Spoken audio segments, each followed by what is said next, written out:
राज्यामधल्या भटक्या कुत्र्यांच्या संदर्भात विधानसभेमध्ये आज चर्चा झाली आहे। अतुल भातखळकर यांनी लक्षवेधीच्या माध्यमातून हा विषय समोर आणला। भटक्या कुत्र्यांचं निर्बीजीकरण आणि त्यांच्या निवारा केंद्रावरून सर्वपक्षीय आमदार हे आक्रमक झाले।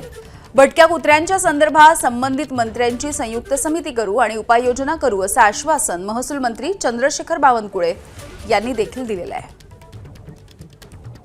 की आमदार जे आहेत ते गल्लीबोळात फिरतात, लोकांचे प्रश्न त्या ठिकाणी ऐकतात आणि समजा आमदार तिकडे वस्तीत गेला आणि गल्लीबोळात त्याला कुत्रा चावला तर आपण काय करणार आहात हे आधी अगोदर सांगा।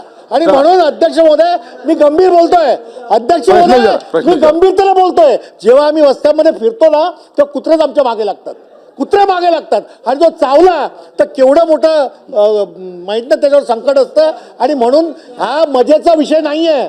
अध्यक्ष महोदय अत्यंत गंभीरपणे बोलतोय, रात्री अपरात्री लोक बाहेर पडू शकत नाही। अध्यक्ष महोदय, काही प्राणी मित्र असे आहेत जे कायद्याच्या जो त्रास नागरिकांना होतो त्याचा विचार करत नाहीत।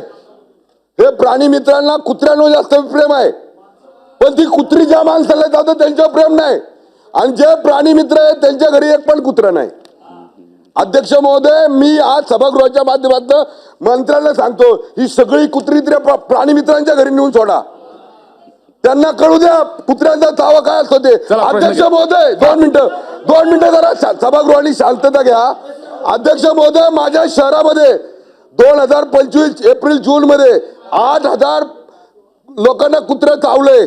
पूर्ण पुण्यात 3 वर्षात 1 लाखाहून अधिक लोकांना कुत्रे चावले। माननीय अध्यक्ष महोदय, माननीय मंत्री महोदयांनी मान्य केलं आहे की एक बैठक होईल। मी आपल्याला सभागृहाला आश्वस्त करतो की माननीय आपले नगरविकास मंत्री उपमुख्यमंत्री एकनाथ शिंदेजी आणि ग्रामविकास मंत्री जयकुमार गोरेजी आणि आमचे राज्यमंत्री हे जॉईंटली अधिवेशन संपण्यापूर्वी या सर्व विषयाची बैठक घेण्याची विनंती मी त्यांना करेन। चला ठीक आहे। एबीपी माझा, उघडा डोळे बघा नीट।